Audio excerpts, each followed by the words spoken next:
All right, everybody, and welcome to what is the fifth in a row lecture we've had on Dinosauria. Although this time we are talking about Jurassic and Cretaceous animals that are all around the dinosaurs. These are now not going to be the dinosaurs. We're going to be talking about all the different terrestrial tetrapods that are inhabiting the same ecosystems as dinosaurs in the Jurassic and Cretaceous periods.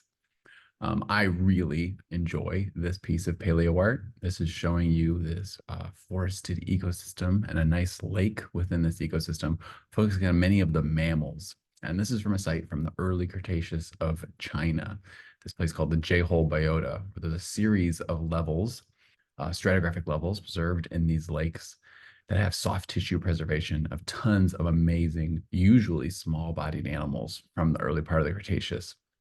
Many of the feathered dinosaurs that we have now, some of those dinosaurs from the 90s, 1990s, that were some of the first theropods to be found with a lot of feathers on their bodies, are from this place. You can see walking down towards the lake back there, Tyrannus, the large tyrannosauroid that has fluff all the way down all 25 feet of its body. And so today we're going to be talking about animals that aren't dinosaurs, like I said.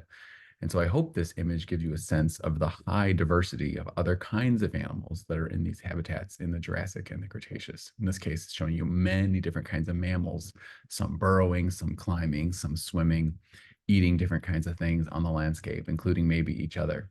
And of course, another animal on this screen that's really important is a pterosaur. We haven't talked about pterosaurs, the other flying archosaurs that aren't birds, since we saw their origins in the Triassic. So I'm really excited today to kind of do this really almost a crash course in vertebrate diversity, tetrapod diversity on land during the Jurassic and the Cretaceous periods. So only because for the last couple of weeks, we have been talking about dinosaurs, their phylogenies and their adaptations. You guys actually haven't seen these slides talking about the time periods and the bigger patterns from these time periods kind of in a while. So I wanted to refresh on these. So the Jurassic is this middle part of the Mesozoic era from 201 to 145 million years ago. Pangea is broken up in the early part of the Jurassic. The baby Atlantic Ocean, you can see it up there between North America and Africa, is spreading apart, and it's been spreading apart every single day since the Jurassic. So this is a warm and stable climate. And marine ecosystems, there's tons of primary productivity with tons of shallow ocean habitat ringing so many of the continents. And those are places where we can find really excellent fossils today. You can see, like, for example, today, what is now Europe is basically an archipelago of islands surrounded by shallow seas. And so we have really excellent understandings of these shallow ocean environments from places like Europe. We're going to talk about Mesozoic oceans, meaning Jurassic and Cretaceous oceans, next week on Tuesday, where we talk about the ichthyosaurs and the plesiosaurs and some of the other tetrapods like crocodilomorphs that go back into the water in the Jurassic. So today we're going to keep focusing up on the land. And so for at least for the Jurassic, something that's important to keep in mind is that in terms of the flora in the Jurassic, when so many of these dinosaur groups have diversified, you guys saw early birds, so many of the ornithischian lineages, so many of the sauropods, big body size diversity is happening in the Jurassic. And that's against a backdrop of seed plants that we call gymnosperms, things like conifers and ginkgos and cycads, as well as a number of extinct groups. And then a lot of the low growth is going to be things like ferns and horsetails, herby plants and, flowering type plants, and certainly plants that have fruits and things like that. Those aren't really present in the Jurassic. So it's a very different kind of level of primary productivity on land in terms of how ecosystems are structured. Dinosaurs are dominating ecosystems in the Jurassic. We've spent the last couple of weeks talking all about dinosaurs. But the first true birds and the first really important mammals that are like true mammals in almost every sense of the word, turtles and squamates, are all evolving in the Jurassic. In the Cretaceous, we kind of have our height of continental disconnection.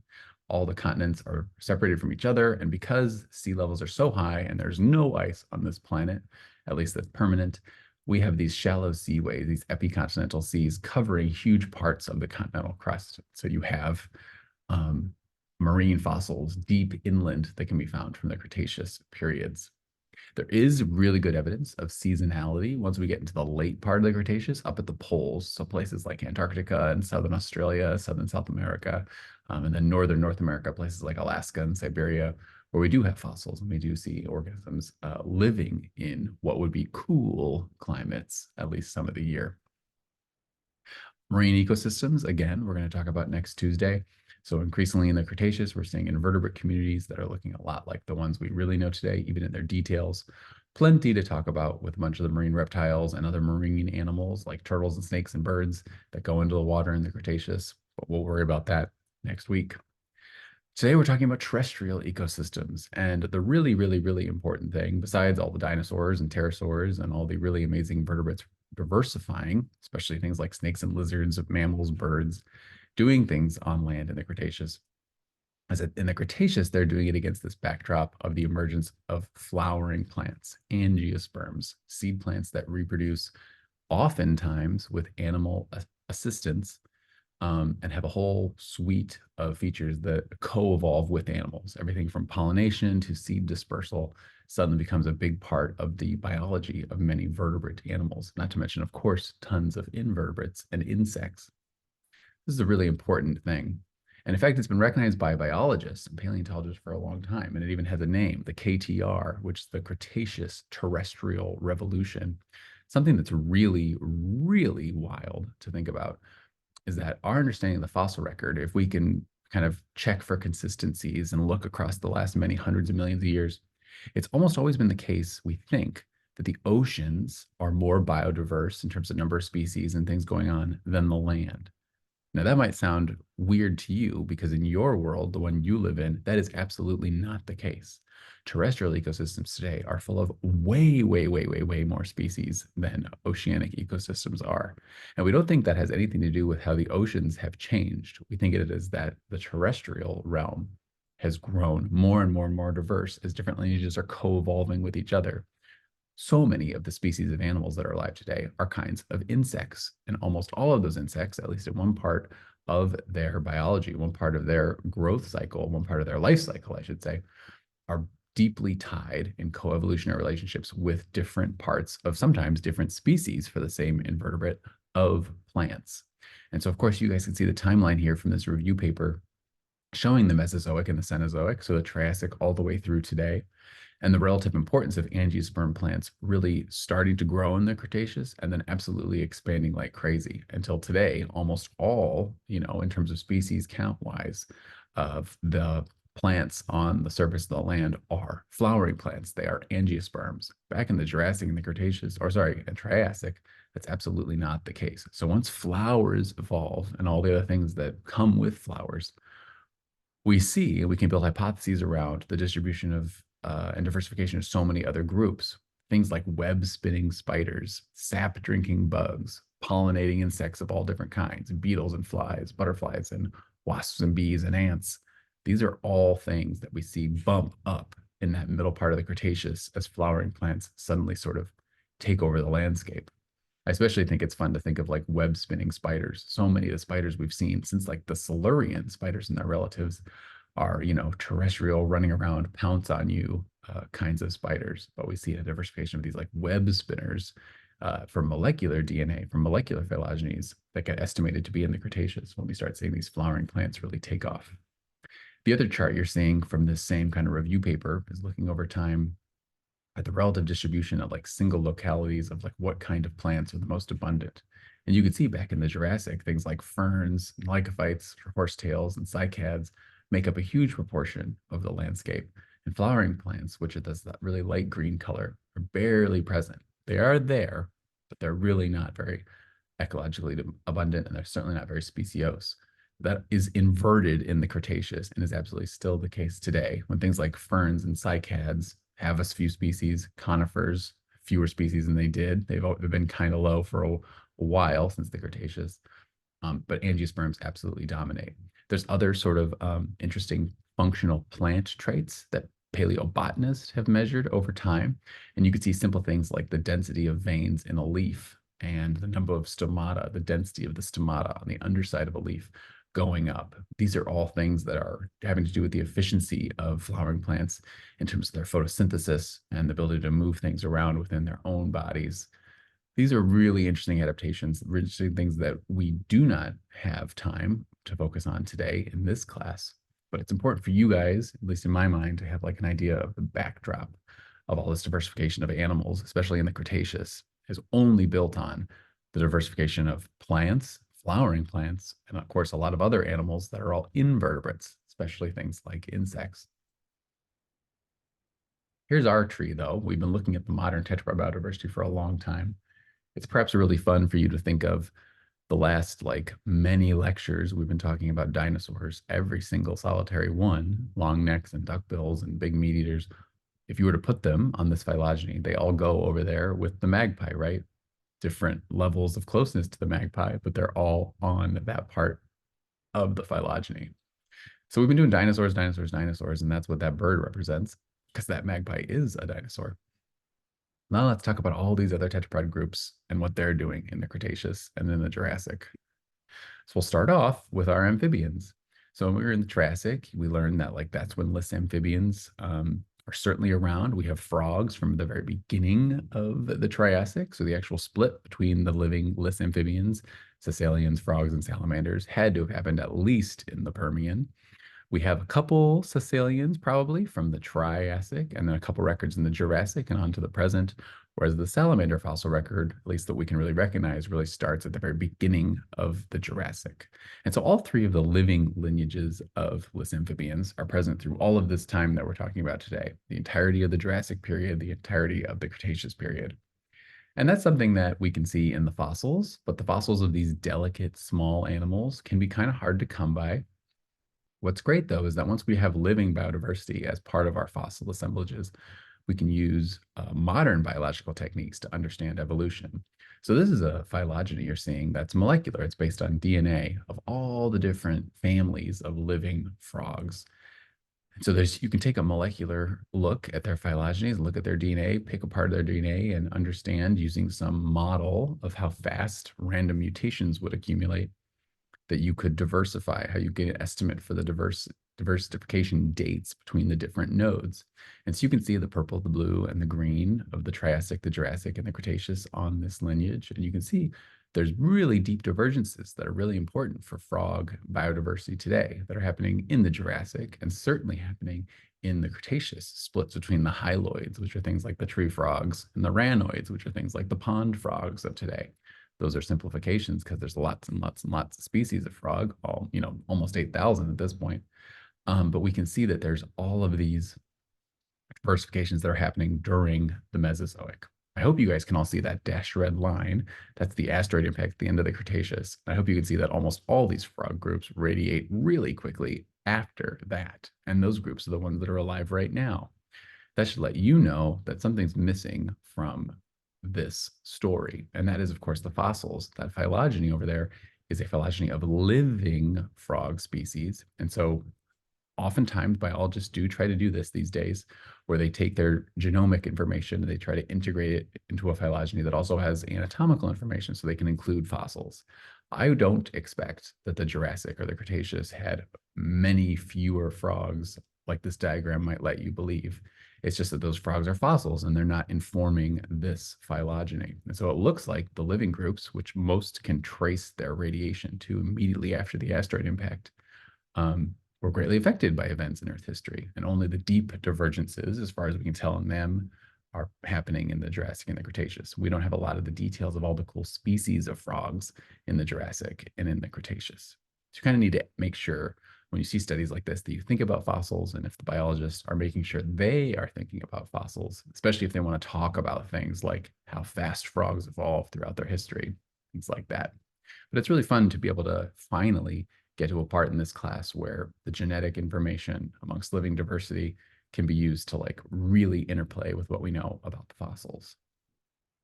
The other thing on this slide that you guys maybe have noticed is that there's another gray bar coming up from the Triassic, and that's the stereospondyle bar. Remember those big crocodile-like amphibians in the Triassic period?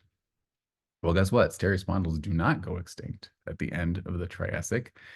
At least one group keeps going quite a bit. The latest known stereospondal is from the Cretaceous period. It's this animal found on Australia when Australia is only really connected to Antarctica, so it's not quite a weird island off by itself. It has an absolutely wonderful name, Coolosuchus clelandii. So from 120 million years ago in Australia, really gnarly, big teeth in the dentary, these massive semicircular jaws. I've seen reconstructions of this animal based on fragmentary material that are much bigger than that red silhouette you're seeing over there, which is based on a relatively complete skull and comparing it to an animal where we have most of a skeleton. I love this piece of paleoart by Peter Trusler showing you this Australian pond full of tannins, got all these amazing extinct ginkgo leaves floating around on the surface. You can see a turtle shell from the Cretaceous laying there at the bottom. And here's Koolasuchus, one of these last giant amphibious predators living in this freshwater ecosystem in Australia. So not much to say about this other than I think you should know some of these amazing temnospondyls that we saw back in the Carboniferous and into the Permian, into the Triassic, there are still some around in the early part of the Cretaceous, the like first third of the Cretaceous. That's really spectacular. There are lots of dinosaurs in the ecosystem that Koolasuchus is in, and I'm sure it was a threat to some of them. We do have some records of a lot of these clades, even if it's not as complete as the molecular information. So I'm going to show you guys a couple like Jurassic and Cretaceous frogs because they're pretty fun. This is a very famous fossil frog called Beelzebufo from Madagascar. It's from the late Cretaceous. It's often sort of as a trope reconstructed as like eating little dinosaurs because most frogs eat things that are about that big relative to them, especially carnivorous frogs. And this animal has quite the great big head. I hope you can see on its skeleton the urostyle and the ilia, the hips that extend forward really far, as well as the really short vertebral column. This is a frog. There's also other frogs known. Here's a frog from much earlier in the Cretaceous, Yo discoglossus. Beautiful skeleton there from Spain with some soft tissue preservation. You can see the guts, you can see the eyes a little bit. And again, the urostyle, the ilia, all these frog adaptations. One thing that is fun is that once we have a molecular backbone to look at when we're talking about the diversification of frogs, we can try to figure out how these fossils fit in. And it's possible frogs like Yo discoglossus belong to at least the stem lineage of a living group of frogs like the discoglossid frogs that are alive today. And the ceratophrenids are kind of like Pac-Man frogs, they're called, that are found in places like South America today, Beelzebufos from Madagascar. And so we can use these frog fossils to help us understand and add to our knowledge of living frog diversity based on things like phylogenies. A lot of the frogs that you guys might think of, things like bufonids, that's toads, hylids, those are the tree frogs we have around here. Ranids, the pond frogs like bullfrogs and leopard frogs, those families don't show up until the Cenozoic, but there are some frog families that are alive right now that certainly have a record going back into the Mesozoic. And the same is actually true for salamanders. So the salamander record starts in the Jurassic, and that same site that the title picture was from, that volcanic eruption that buries these lake beds in ash and preserves all these beautiful dinosaurs with feathers and all these beautiful little mammals with soft tissue. There are several salamanders from those beds. So here's Chunurpaton and Liaoxi triton. These are two really nice salamander taxa known from many, many, many species. Our specimens, I'm sorry. And so we can see a lot of their anatomy in detail, including things about how they metamorphose. What's really fun is just like we could do with frogs, we can do with salamanders, reconstruct the phylogeny based on DNA. And Chunurpaton is a member of this group called the cryptobranchids. So those animals like hellbenders today that are a living group of salamanders. And then the Liaoxi triton is an Hynobiid, which are pretty rare salamanders today, not that diverse, coming in from places like Asia. And so these fossils help biologists who study living organisms constrain their ideas and constrain their phylogenies. Other things, just like frogs, plethodontid salamanders or ambistomatid salamanders or salamandrids, that's things like newts, those don't evolve until the Cenozoic, but there are some salamanders alive in the Mesozoic. So that's our list of amphibians. And if we now start swooping around the tree, making our way towards birds, just like we did when we were going through Triassic terrestrial diversity, now we're doing Cretaceous or Jurassic and Cretaceous terrestrial diversity. Let's talk about the mammals, our group. Mesozoic mammal workers. So not people who work on the synapsids of the Permian and the Triassic, which have big skulls and bones that you find everywhere, or people that work in the Cenozoic, which we haven't gotten to yet, when mammals diversify and make fossils all over the place and become huge. They all look for bones. Mesozoic mammal workers are almost always just restricted to teeth. Mesozoic mammals are small bodied organisms as a rule. They're not large, their bones are delicate. They don't always live in habitats that are necessarily conducive to being preserved, but they have really hardy mammalian teeth. And those teeth can get lost in rivers and lakes and get buried with the gravel. And if you sift through enough sediment, you will find many, many Mesozoic mammal teeth from Jurassic and Cretaceous rocks. And so a mammal paleontologist from like the Jurassic or the Cretaceous is going to be dealing with specimens that look a lot like this. That paintbrush is being used to sort through all those bones. There's not just mammals in there, but most of what you're seeing is mammal teeth. That is how it goes if you're a Mesozoic mammal worker. Thankfully, there are exceptions to that, beautiful specimens of Mesozoic mammals. And those specimens kind of usually help us understand a lot of the big pictures in their evolution and often really change things up.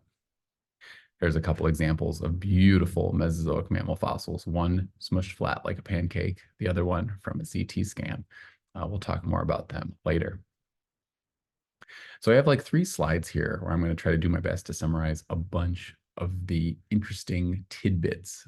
Basically, this is like a little sampler platter of the amazing things we've learned in the last few years about Mesozoic mammals.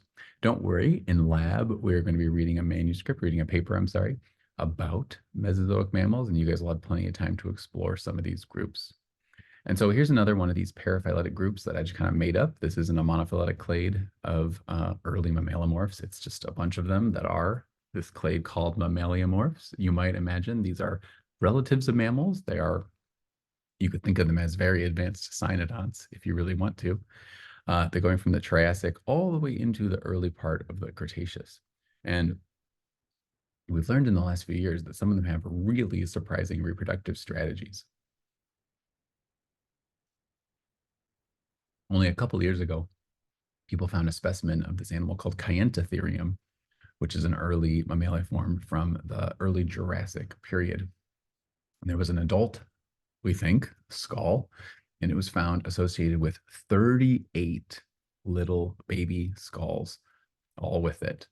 And these babies, if you add them all up in terms of their body mass, equal something like the mass you'd expect like a placental mammal to put into one single offspring. So this is a very surprising thing to find. This is an animal that is not yet a mammal, but it certainly is pretty close. It probably has hair. Does it have milk? Maybe not. We don't think so. It's hard to know though. But guess what? It's reproducing in a way that seems kind of reptilian. It's having tons of babies. It has 38 little babies associated with it. The science and the biology around this are really interesting, and I definitely encourage you to look it up. As I said, this is going to be like a Mesozoic mammal sampler. So as the mammal phylogeny goes up through time here, we're going to build it as we keep going. There's all these really interesting clades, and rather than try to give you all the clade names and snapomorphies spread all throughout all these Mesozoic mammals, I wanted to show you some highlights and hopefully some things that really surprise you. And so here's a Jurassic animal called Castrorhacata, or beaver tail is literally what that means. And it's from this clade of early mammaliforms that are called docodonts. Mammaliforms is the clade including docodonts and all the living mammals. So these things are not quite true mammals, even though they have a squamosal antennary jaw joint, they still have some ear bones that are quite massive, not quite the middle ear of the living mammals. Castrocata, though, is awesome because it comes from a site where we have soft tissue preservation. And so you can see the fur around its body. And then you can see actually on its tail it has this like scaly structure that is a lot like a beaver. This animal is not only not a beaver, it's not even a part of the living radiation of mammals. But here it is with this ecology showing us it is semi-aquatic and adapted almost certainly for swimming around. That's very spectacular, very surprising. One thing we definitely know from molecular studies of today's mammals is that the split between the 2 big groups of mammals today, the monotremes, which are still laying eggs. Does that mean that Kayentatherium animal over there with 38 babies laid 38 eggs?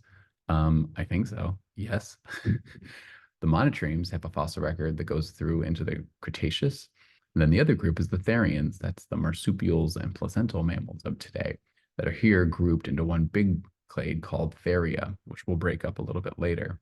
We know from DNA and we know from the fossils now that the split in crown mammals is back there in the middle Jurassic. And remember, that's about the same time a lot of these dinosaur groups are really diversifying. And certainly when we have our first birds back there in that middle part of the Jurassic. So you can think about that as like the prolonged interval, maybe after the end Triassic mass extinction, that so much of this stuff was happening and then populating the world throughout the rest of the Jurassic and into the whole Cretaceous.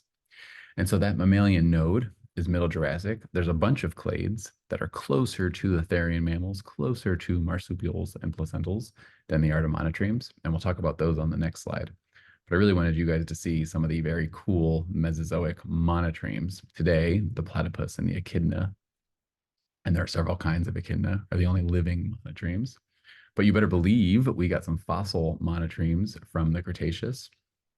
Steropodon there on the bottom is one of these early monotremes. It's really unclear if it's more of an echidna or more of a platypus. It's probably sister to both.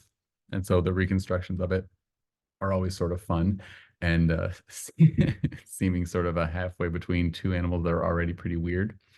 And then you can see that 3D print that paleontologist is holding in this animal called Patagorinchus. This is from loose teeth. Remember, Mesozoic mammals are often teeth. Loose platypus teeth that were found on continents. And there's an S on the end of that word continents because we have multiple monotremes from different continents, not just Australia. We're going to talk about that later, late in the Cretaceous. And so that's a 3D print of a platypus skull with the Patagorinchus tooth inset in it to help us understand what we're looking at. So I hope you think it's really fun that there's monotreme fossils, like part of that living group today, stem monotreme fossils known from the Cretaceous. All right, let's keep working our way into those Therian mammals, today's marsupials and placentals. And so if we keep them over there on the left, I'll show you some of these groups that are relatives of theirs, closer to them than they are to monotremes, so that everything you're going to see on this slide is within the mammal crown group, but not necessarily part of any of the living groups we have today. And so the first is this monophyletic clade. These two groups called multituberculates and gondwanatheres. And these animals are very different in terms of what we know about them.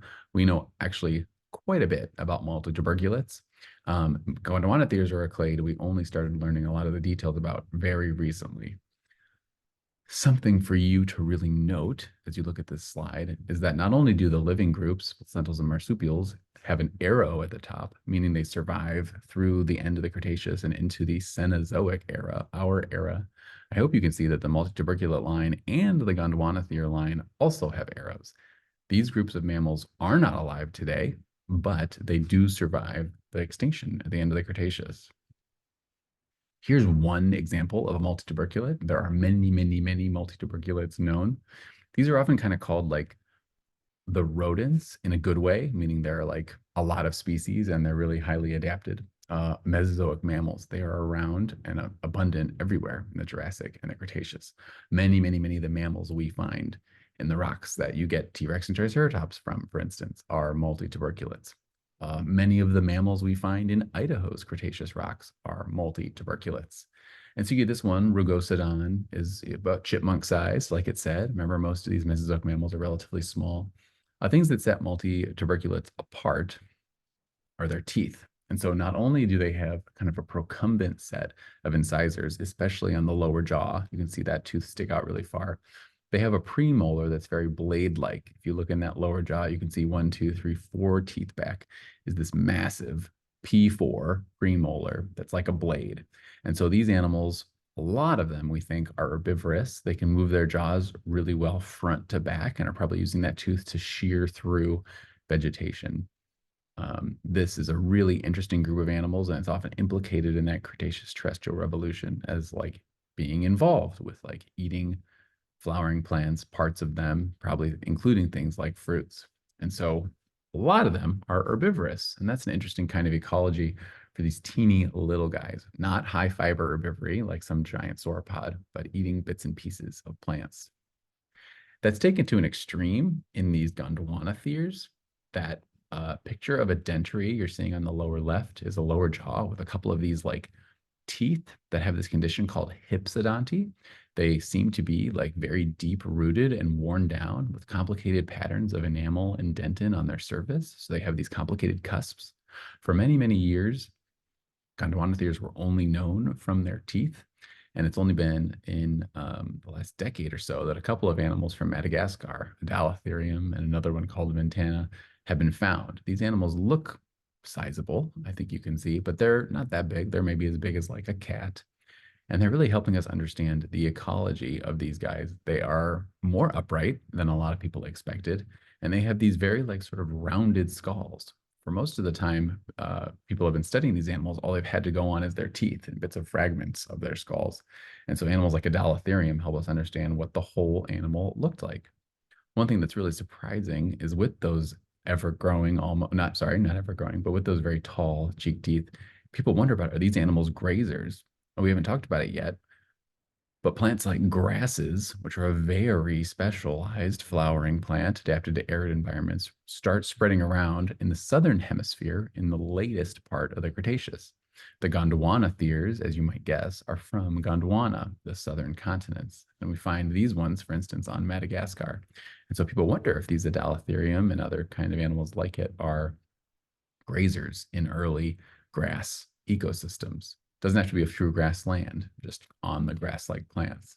That's extremely interesting, and certainly many mammals are going to figure that out later.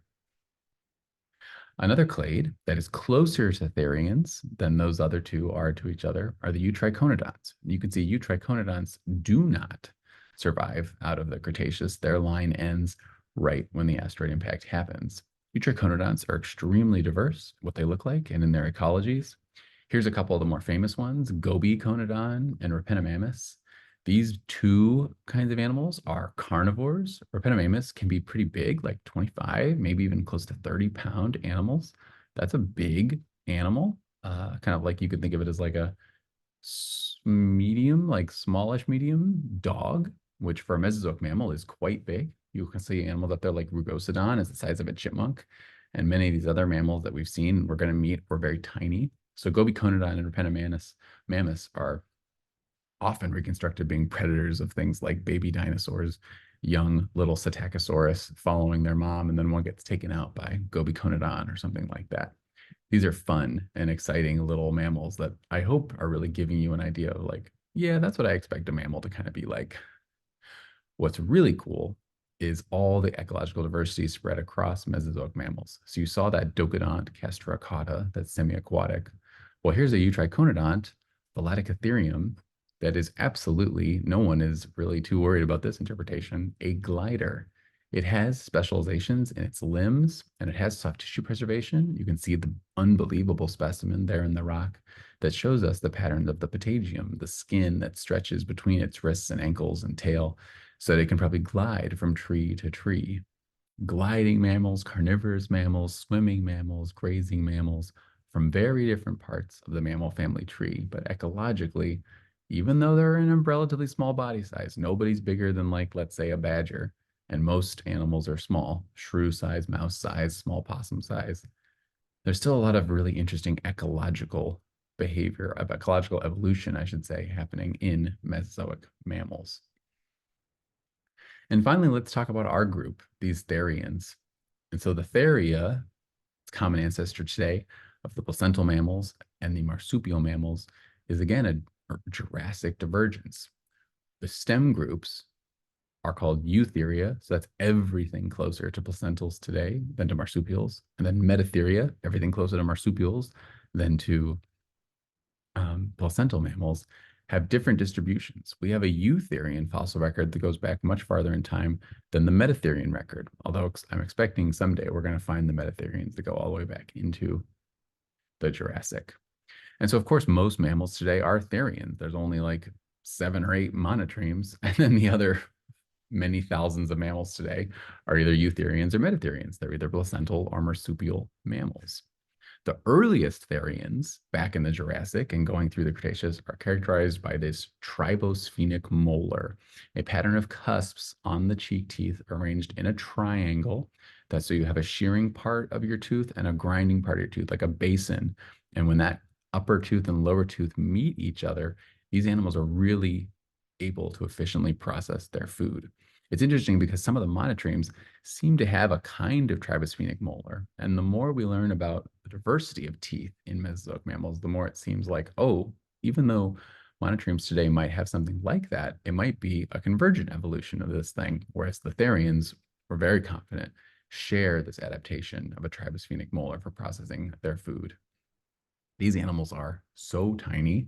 This is Juramaia, or the Jurassic mother. This is one of the oldest therians known. It's probably on the eutherian side of things. And this is one of those animals that takes this clade all the way back to the Jurassic. Very tiny, generalist animal. Here's a few more of the most important early therians. Eomaia and Cynadelphus are both from the early Cretaceous. Again, they're from those rocks where we find the dinosaurs with feathers and other soft tissue preservations. Eomaia is the true mother, and Cynadelphus is the Chinese possum. Confusingly, Cynadelphus actually is potentially actually a eutherian, not a metatherian, which is a real bummer for Cynadelphus because it has Delphus in its name and that means possum. But you can see on Cynadelphus there, those tribosphenic molars. If you look at the teeth far back in the mouth, there's a front part that has a cusp for like shearing, and then on the back of each tooth is a basin, and that basin receives the pointy part of the tooth in the upper jaw. So it gives you some idea of that tribosphenic molar. Fossils like Eomaia are so incredible, aren't they? If you really look at the details of the fingers and the toes of this little mammal with this like stain of carbonized fur all around it. Really interesting. So most of these animals, therians from the Jurassic and therians from the Cretaceous, are pretty small. Juramaia, Eomaia, Cynadelphes, you could hold them in your hand. They could like grab onto your finger and they could just sit there. There's really only a handful of therians that do get larger than that. A really fun example is Didelphodon. It's a metatherian mammal, so a marsupial relative from the Cretaceous. Some people think it's like semi-aquatic. It has like a body plan that kind of looks otterish. What's really fun is that it has very strong jaws, duraphagous jaws. We can actually see the evolution of these crushing teeth and crushing powerful jaws in other marsupial relatives like Alphodon throughout the Cretaceous. And so in the terminal Cretaceous ecosystems that have things like T-Rex and Triceratops, there are these mammals running around that are going to be pretty dangerous for small animals, especially things like small dinosaurs. Didelphodon is like one of these things that's like getting close to pushing like 30 pounds also. So it's badger size and kind of like you can imagine with attitude. Very fun to know that like mammals are being constrained almost certainly in their body size in the Mesozoic, but some of them are probably still a danger to some of those dinosaurs and other animals. So I really hope these last three slides give you some semblance of an idea of the taxonomic and ecological breadth of mammals. Mammals in the Jurassic and the Cretaceous are often reconstructed as just mice or shrews or like little possums running around in the ferns or hiding up in the trees. And they certainly are, for the most part, pretty small. But I hope you can see there's a lot more going on with them. And if this is interesting to you, I hope you kind of look stuff up. So we talked about our amphibians, we talked about our mammals, and we'll spend the rest of class today kind of working our way through these reptile groups, not the dinosaurs and the birds, but the other reptile groups that are present on land in the Jurassic and Cretaceous. We'll save all the ocean stuff, all the marine versions of these animals for next Tuesday. So something I think is really important in biology is using all the different lines of evidence we can to come to an idea of what the true phylogeny of organisms is. For squamates, so now we're way over in the lepidosaurs. We're not going to talk about the tuatara. Well, here's our squamates. Up until pretty recently, there was huge levels of disagreement between the people who did molecular work on things like DNA and proteins and people who worked on fossils to figure out the relationships of all these lizards, and then, of course, the snakes.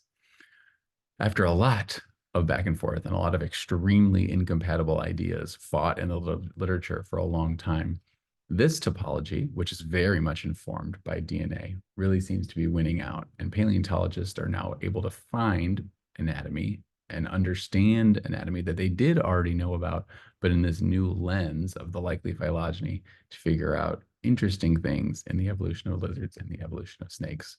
and how they work together. So if you look at this tree, I hope you can just take a second, see if you recognize anything. I know it's a lot of lizards and a couple snakes, but it's really interesting to me to be able to talk about things like serpentes, which is the clade all the snakes belong in. So there's a python and a cobra representing the big parts of the snake clade. And saying things that like an iguana or a chameleon is more closely related to a snake. You can see it has a more recent common ancestor with the snake than either one does to like the gecko on the far left or the skink even farther down on the left. So lizards, as you guys know, are paraphyletic relative to snakes, just like dinosaurs are paraphyletic relative to birds. So snakes are a very specialized lizard, but they are a lizard, just like birds are a very specialized dinosaur, though they are a dinosaur. And so just like we do with frogs, we can take something like the modern squamate tree to understand things about the fossil record, set our expectations, test hypotheses about squamate evolution in the Jurassic and in the Cretaceous. And so it's actually not that bad of a lizard fossil record. Not all of them are as beautiful as this one on these few on this slide, but there are plenty of them. There are some disagreements where molecular phylogenies using estimates of diversification say that, oh, a bunch of these diversifications would have had to have happened in the Triassic. And then all of us who look for fossils in the Triassic or in the Jurassic are like, we don't really find them in the Triassic, but we start to get a lot of different squamates in the Jurassic. And so these things are getting worked out, right? As different scientists use different kinds of evidence to get after these things. And so just to walk you through a few of these lizards here, and these, of course, now are true lizards. I can say that word and not be too worried about it. Are distributed all over the place on all the continents. The one thing I'll tell you, just as like a fun factoid here, is that little guy in the middle there, Gurugama, is one of my favorite fossil lizards. It has been found in the nesting sites of pterosaurs, the big flying reptiles. And so that's really fun because we know today there are plenty of lizards that actually go out of their way to lay their eggs in nesting sites of other organisms in the hopes that that's a safe place for their babies to just like incubate. Somebody else is guarding the area, somebody else is chasing away pests and predators. And so you don't have to actually raise my little parasite lizard baby, but I'll lay it and I'll let you be the one to guard the area. Okay, one moment here.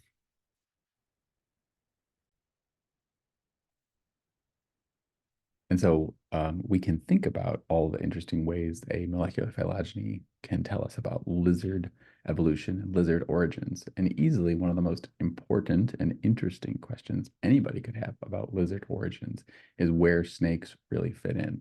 Snakes have to fit somewhere within the diversity of lizards that we know about. And we also want to know about the anatomical transformation of a certain kind of lizard into these animals called snakes. Snakes are extremely successful today. They are abundant and speciose, and understanding their origins is a really interesting question in paleontology. So here are three Cretaceous squamates, all of which have been implicated in one time or another in snake origins. And I want for each one you to take a minute, pause the video, look at the anatomy, and see what pieces of the body plan you can see in this fossil might help us understand snake origins. Remember that all fossils aren't just containing the anatomy that they have to show us. There are also specimens that come from a time and a place, a when and a where of that anatomy occurring. So what habitats are these possible snake relatives, these squamates, living in? So here's the first one. This animal called tetrapod ophis, or the tetrapod snake is what that means. So we can see it's a skeleton there in the middle, a close-up up at the top there, and then a nice artistic reconstruction. And that is a multi-tuberculate mammal, unfortunately, meeting its fate at the hands maybe, of tetrapod ophis. So check out that one. Check out Najash. That's a photo of Najash in sort of the rear part of the animal, near what I think you'd be safe to call the sacral region of the vertebral column. And here's this animal found from marine rocks called Pachyrhachis. And again, you can look very closely at its body. So go ahead and pause the video here, take a few minutes. What are some observations about Pachyrhachis, about Tetrapodophis, about Najash that might help us understand snake origins?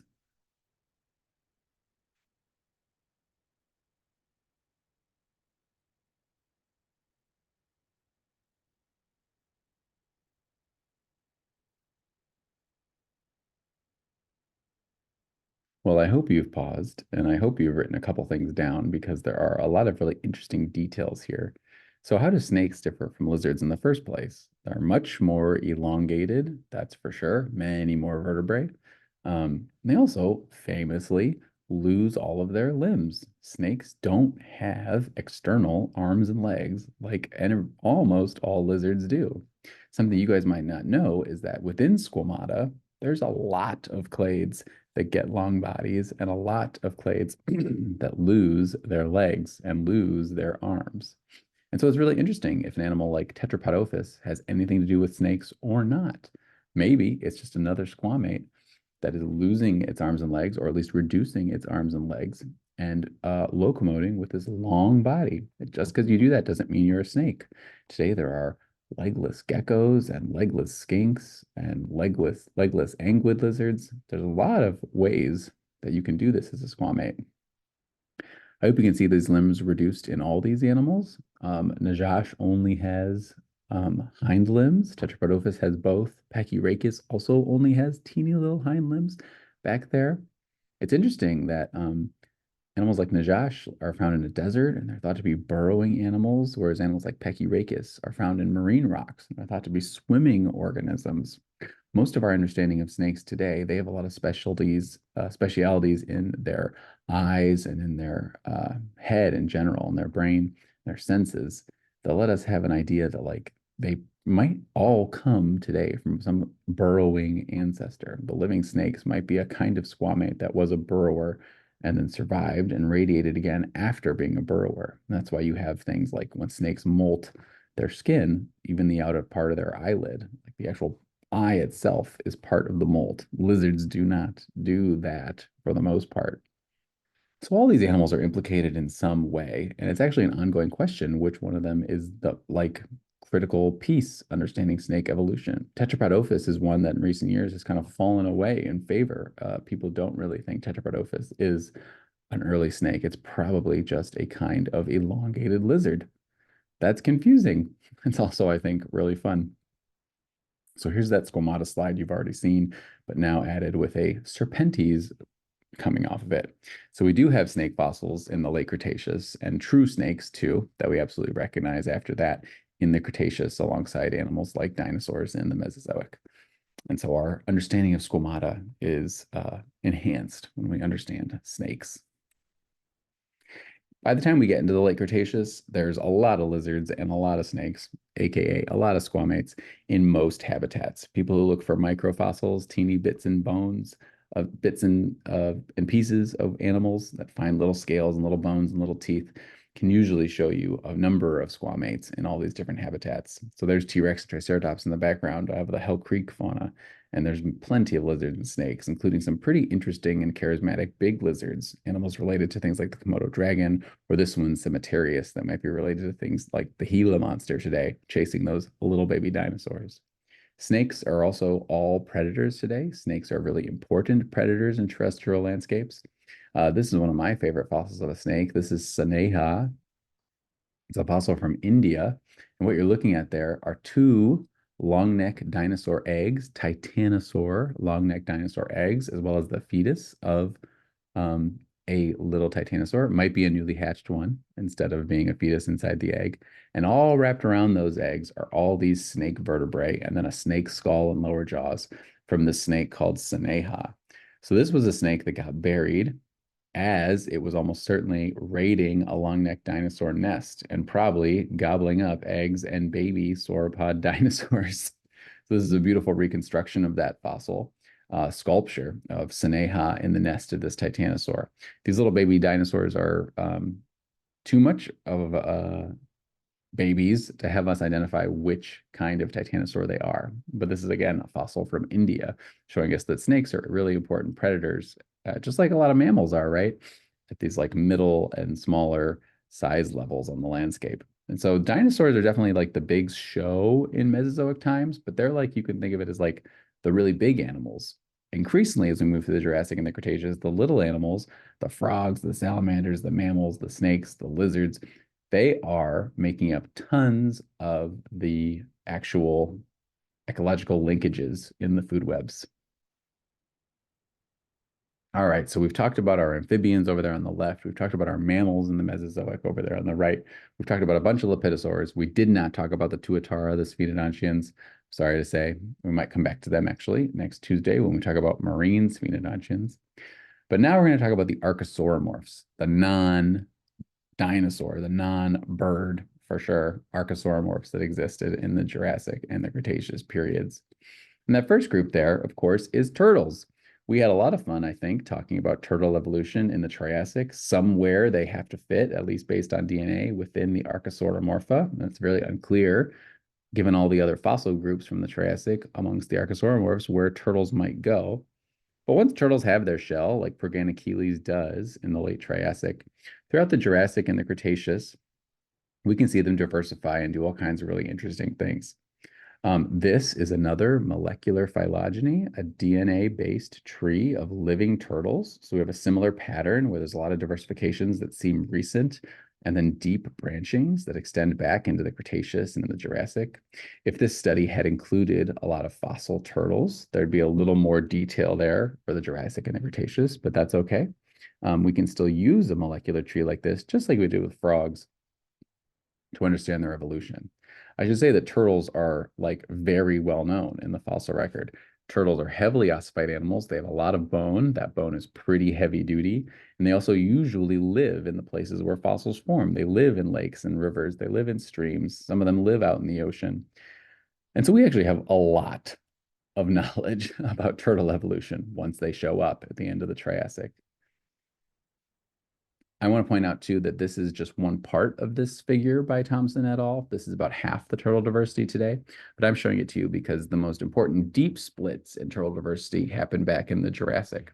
And that's this split between cryptodires, which is a living group of turtles today. Most turtles today are cryptodires or hidden neck turtles, and pleurodires, which are side-necked turtles.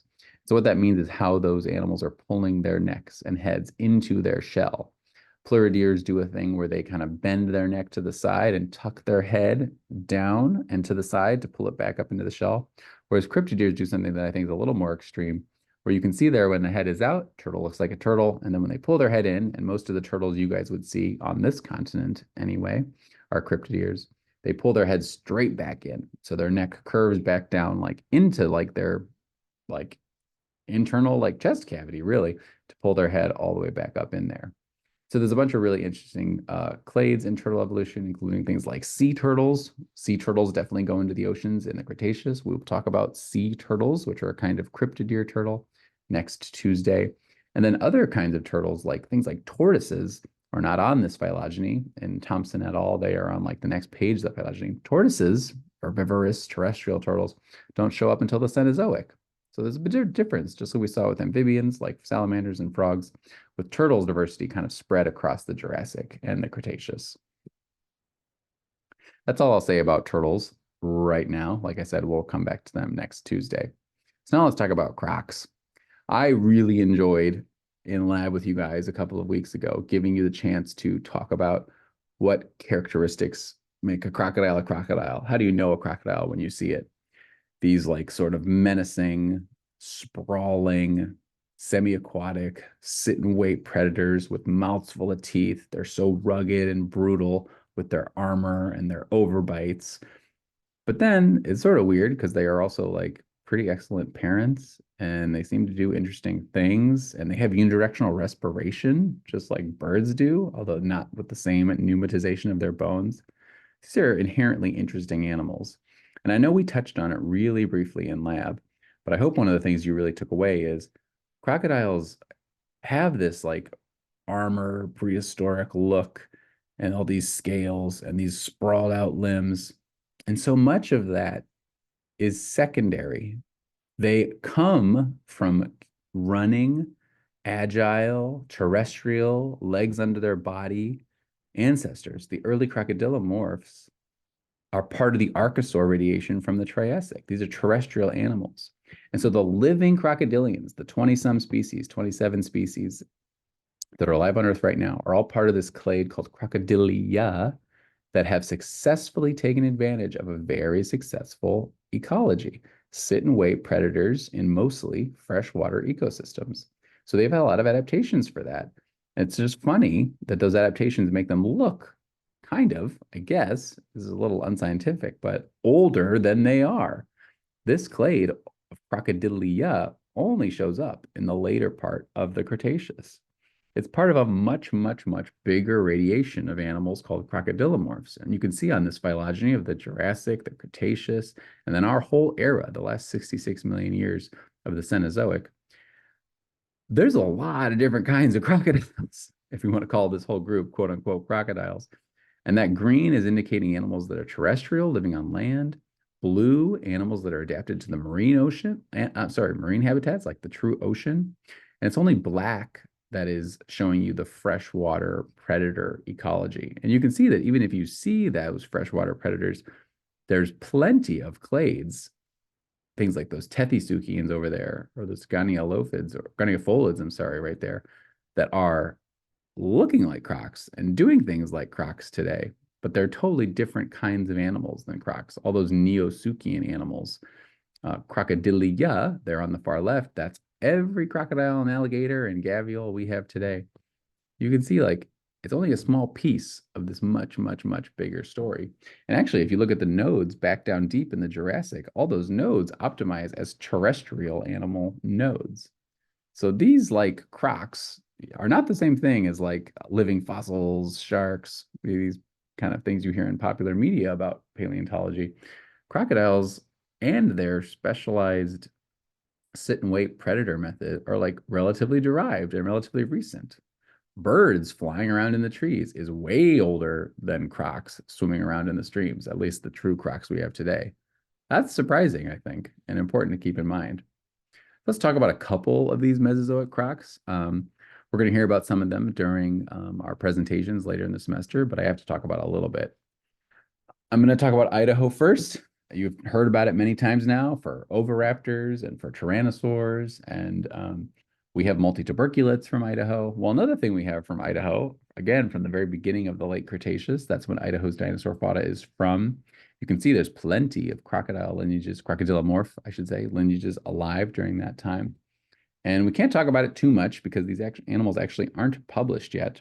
But there's a protosuchian terrestrial little crocodilomorph that we have here in Idaho, as well as one of these goniofolid, scary sit and wait for you by the side of the water crocs from Idaho. And so you can see both of these specimens. That's why I'm talking about them at the Idaho Museum of Natural History. If you come, both the really big skull of the goniofolid and then the awesome brain case, this little protosuchid maybe kind of animal that we're calling the fox croc, because it's one of these like cursorial running around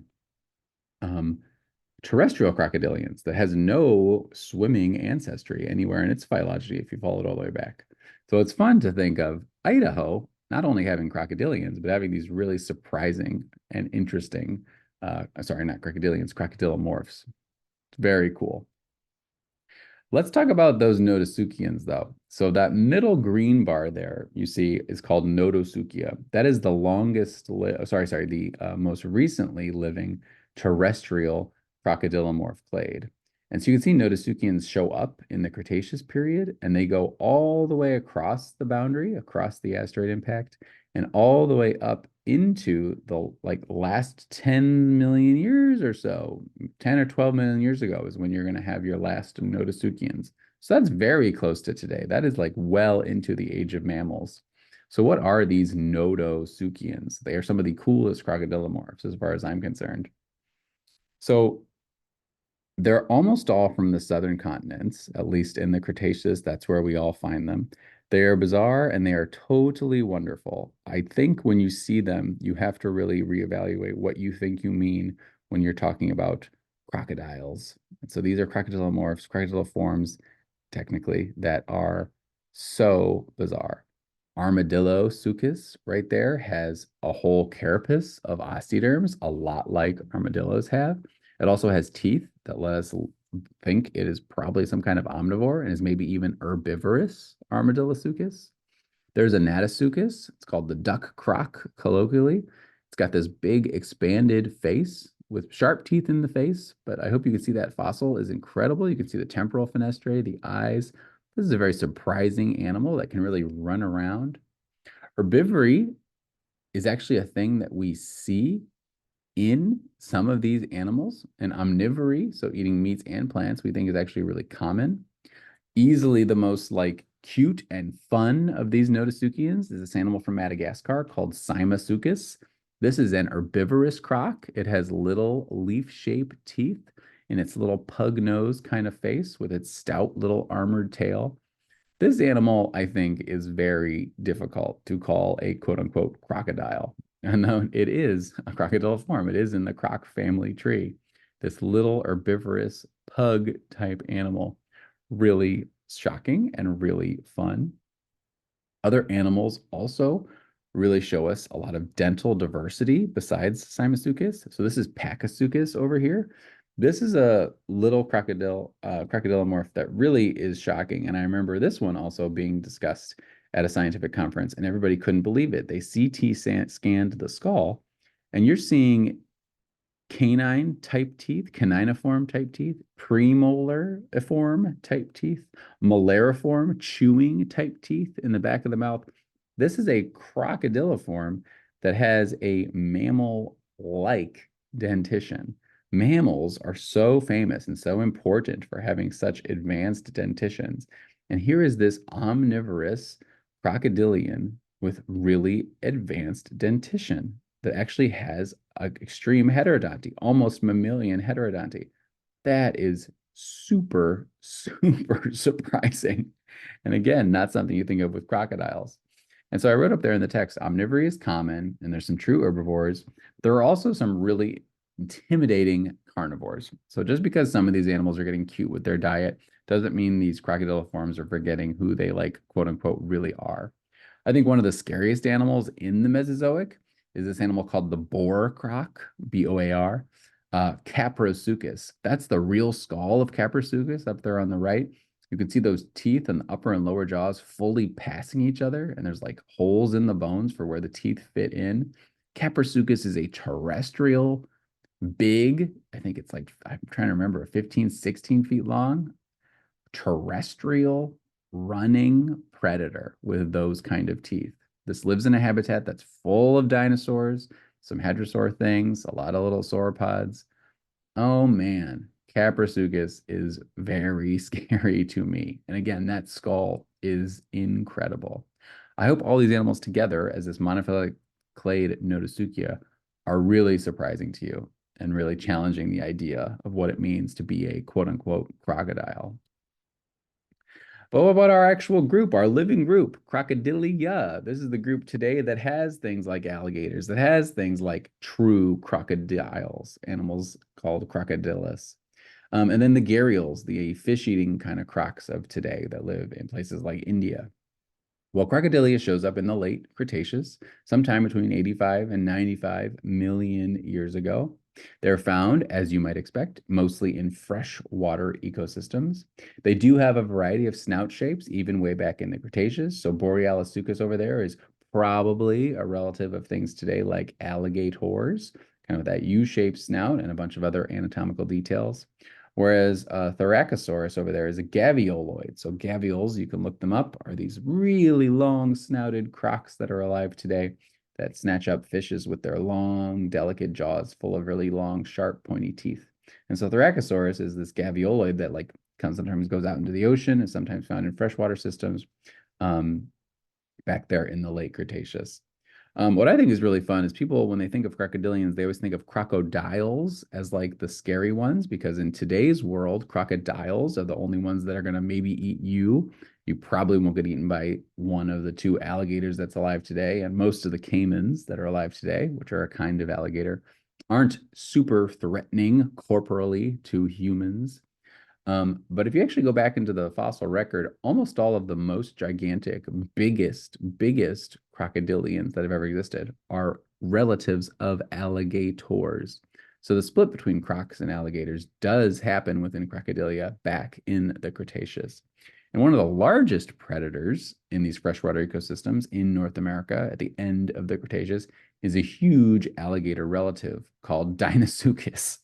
Deinosuchus is truly shocking. This is a huge animal that is living the crocodilian life as best as it can. I really like this paleo art. You see your birds flying around. And you see this tyrannosaur really freaking out as it gets surprised by this absolutely massive alligatoroid called Deinosuchus. How big is it? Well, there's a picture of a really big alligator, Mississippiensis. There's a picture of a really big saltwater crocodile, one of the scary ones that might get you in Australia or Southeast Asia, maybe. And that's how big Deinosuchus is. I've seen many different estimates. I don't think there's one whole complete skeleton of Deinosuchus, but something like a 40 some foot long croc. And this is the thing that is actually technically on the alligator side of things, not the crocodile side of things. And that is a big, scary animal. You can see Deinosuchus on display at the Natural History Museum in Utah in Salt Lake if you really would like to. All right, so that's crocs. And so if we look at this phylogeny, it looks like we've done all of our homework. We've met the amphibians, the mammals, the lepidosaurs, the turtles, the crocs that were inhabiting the world of the dinosaurs on land in the Jurassic and in the Cretaceous periods. But don't forget, there's another really, really, really important group of terrestrial vertebrates that we have got to talk about. We met them in the Triassic, just like we met them when we talked about turtles. These are the pterosaurs, very close relatives of dinosaurs, the first vertebrates to evolve powered flight, and they did it in the Triassic with their long fourth finger supporting a skin-based membrane wing.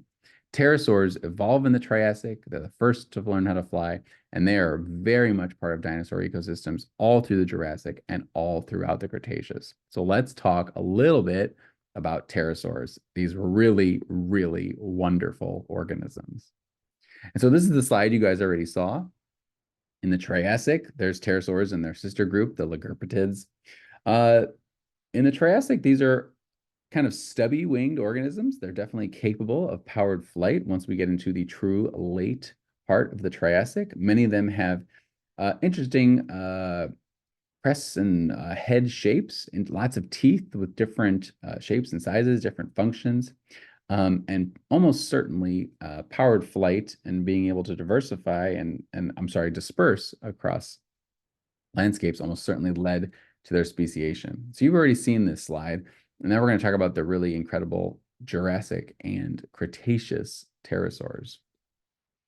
And so just like I cheated with early sauropods and early theropods and some of how I talked about the early mammalia morphs, I'm cheating here by saying early pterosaurs as if they're one big group. And so I'm really just talking about this paraphyletic grade of pterosaurs that goes from the Triassic all the way into the early part of the Cretaceous.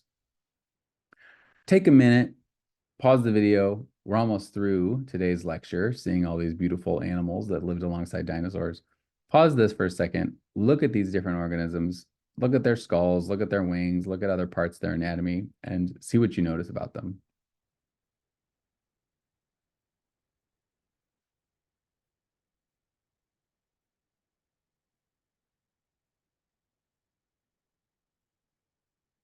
One of the things that I hope you're noticing is that they have their hands kind of always down. It's only been in the last few decades that everyone's gotten really comfortable with the idea that pterosaurs are, for the most part, quadrupedal. When they're on the ground, they walk on their hands and they walk on their feet. Part of their wing anatomy is really impressive adaptations for holding that fourth long fourth finger, that ring finger, up real high and tucking that skin wing in when they're walking around. So that animal Dimorphodon down there is chasing some kind of lepidosaur down that log, bounding after it on all fours. And so pterosaurs walking around on their hands and feet is really important for us understanding how they launch themselves, how they fly and take off, and also just having them locomote like that lets us understand them working in all kinds of different landscapes. I hope you can see that there's different head shapes here, different ecologies. Flying animals today, like birds, different beak shapes in birds are one ways we can really differentiate them and really see their ecological specializations. The reason being that once you start flying, given your anatomy, you're pretty constrained in terms of what can be big and what can be small and how things can fit together because you have to be able to fly. And so cranial adaptations and tooth adaptations, dentition adaptations, I was going to say, are really a way for us to pull apart the ecologies of these animals, while for the body plan behind the skull, they're mostly pterosaurs. And so you can see Rhamphorhynchus there has long, long, long, long, sharp teeth and like a little bit of a protrusion on the beak that's keratinous. And this is an animal that we can look at its isotopes is absolutely swimming around and catching fish. Dimorphodon, a predator running around on the ground maybe and grabbing prey. And Neurognathus there in the middle is one of my favorite pterosaurs. It's got a real pug nose, really shortened face. When it opens its mouth opens really wide, and it's got great big eyes. And so that art up there at the top is speculative, but I love the idea of a Neurognathus being somewhat cryptid in the, like, maybe we can think of it as like the daytime, hanging onto a branch, camouflaging in, and then flying around in the evening or the morning, catching bugs with their big wide open mouths, sort of like some birds today, like nightjars, is what they do. That is a really cool idea. But you can see how short the little face is. And so these guys are mostly like smaller. The biggest of these kinds of pterosaurs have like a meter, maybe meter and a half, and change maybe, wing size, like wingspan, I mean, across. Most of them still have some kind of teeth, and they generally have pretty long tails that's probably somehow helping them navigate up in the air as well as display to each other. Once we get to this other group of pterosaurs, the pterodactyloids that go from the middle Jurassic all the way to the end of dinosaur time, we're dealing with a very different kind of organism. These are much, much larger animals. Some of them have wingspans that are like more than 20 feet across. They have lots of impressive headgear, and you can see really reduced tails. It's really interesting to wonder about the aerodynamics of some of their crests, like that animal Tapejara and Tupandactylus there on the upper left, Pteranodon, very famous down there on the lower left. What does it mean to fly around with a gigantic head, let alone a gigantic head that can catch the wind like that? Animals like Tapejara, that is a huge crest, probably very useful for displaying to one another. But side to side, medialaterally, it's totally very, very, very, very thin. So when you're flying, if that thing's pointed out straight, it can mostly just be something that is like not hopefully affecting your flight too much. But again, these display structures are super, super, super remarkable. We know a lot about how these animals took off. Pteranodon down there and Ornithochirus down at the bottom with its muscle reconstruction are showing how biomechanists have actually figured out how pterosaurs took off. They don't need to jump off of cliffs like you used to see if you watch an old dinosaur cartoon. We actually know that they had a powerful enough musculature in their arms to launch themselves, even the largest pterosaurs, to launch themselves up off the ground with their arms. So that's the hand all the way down there on the ground. And they can just like boost up like that and do a couple big flaps of their wings to get airborne. It seems very possible, even like I said, for some of the largest pterosaurs. That's really remarkable. And remember, these are quadrupedal animals when they're on the ground, not like birds. They can land and walk around on all fours. There are also a lot of dietary adaptations in these animals. Sungaripterus there in the bottom, you can see there's these like bumpy parts of its beak. They are not true teeth, but this is an animal that's almost certainly a durophage, crushing up hard prey. And then you couldn't be more different than that. Up at the top, that animal Pterodaustro. Pterodaustro has this long beak that curves upwards, kind of like an avocet has today. But the difference is that Pterodaustro in its beak has thousands of teeny, and they're not, I'm sorry, I shouldn't say teeny, thousands of very, very thin, delicate teeth sticking up off of the lower bill. Pterodaustro was thought to be a filter feeding pterosaur, sort of like what a flamingo is today, putting water through its beak and catching small little bits of probably aquatic organisms in its teeth, almost like a whale's baleen, really. And so that animal up there is colored pink, which is very fun, as like a homage to flamingos, animals that live a life like that today. We'll talk about finally probably the most incredible animals on land that aren't themselves dinosaurs. Within the pterodactyloids is this amazing family called Asdarchids. And these are the biggest animals that ever, ever, ever, ever flew. They have wingspans that are getting to be about 40 feet across. You can see that model there next to that artist in that studio. These are extremely scary things that probably have an ecology when they're walking around on all fours, sort of like herons do today, walking around, waiting for something to move and then spearing it and eating it up. They can probably eat anything, anything that's smaller than them, just like a heron can. This is a really remarkable animal. This is as tall as a giraffe. I love that picture down at the bottom right. You have Quetzalcoatlus, which is one of the biggest ones, and then Hatzegopteryx with a very different proportion in its neck and how massive its bill is. And so I think you can always wonder to yourself, what would it be like if a giraffe could launch itself up off the ground and was a predator? These are some of the most challenging animals for us to try to understand what their biology must have been like, what their day to day must have been like. Really hard to imagine what they really would have been like. That long neck and that long head doesn't seem like it should work. And so the wings are a very different shape and size in proportion to the body than other pterosaurs that we've seen already. We actually have had people who do aerodynamics, who work on planes, do studies on these animals to understand how exactly that flight would have worked. And it absolutely does. The wings are angled really more anteriorly than in other pterosaurs. And so these are some of the biggest animals in the world. They're always on these diagrams with blue whales and long-necked dinosaurs and elephants and T-Rex because it's important to think of how big animals could possibly be and still be able to conduct themselves with powered flight.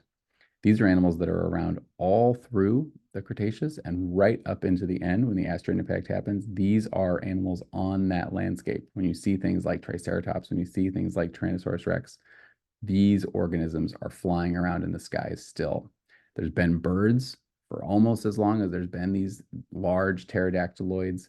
There's an old story that pterosaurs and birds have some sort of back and forth, and pterosaurs are on their way out the whole time birds are on their way up. And it just does not seem like that's the case at all. These are two clades of flying animals living with each other for many tens of millions of years. And so there's that Quetzalcoatlus there and that size diagram. And again, I guess I'll leave you with that question. You can really think about it, look at it, and really let it in because these are really remarkable animals. And I wish I was there to talk about them with you in person. But all right, I will see you guys on Tuesday.